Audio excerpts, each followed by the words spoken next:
9 জুলাই বেগম রোকেয়া বিশ্ববিদ্যালয়ের সামনে আমার ভাই শহীদ আবু সাঈদ যেভাবে বুক পেতে দিয়ে পুলিশের গুলিতে নির্মমভাবে হত্যা হয়েছে, সেই হত্যার বিচার এখনো আমি পাই নাই।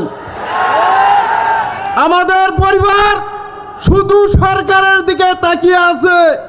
আমার ভাই আবু সাঈদ কখন এই হত্যার বিচার আমরা পাব?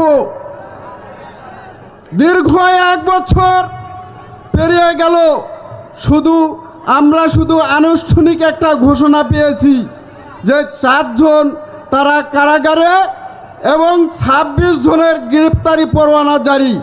শুধু গ্রেপ্তারি পরোয়ানা জারি করলে হবে না, তারা দেশ এবং দেশের বাইরে থাকলে তাদেরকে বাংলাদেশে এনে জুলাই গণঅভ্যুত্থানের মঞ্চ সাজিয়ে মঞ্চে তাদের ফাঁসির দড়িতে ঝুলিয়ে তাদের বিচার করতে হবে।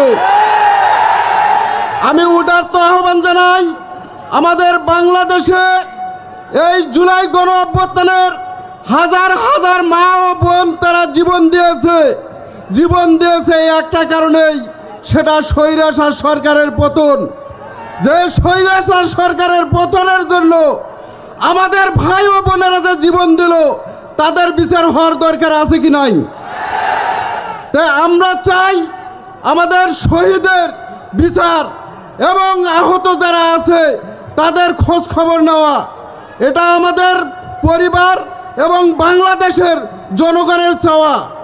আমরা যে বাংলাদেশের যে স্বাধীনতা পেয়েছি একমাত্র শহীদ ভাইদের কারণে পেয়েছি। সবাইকে সালাম জানিয়ে আমার বক্তব্য শেষ করছি। আসসালামু আলাইকুম।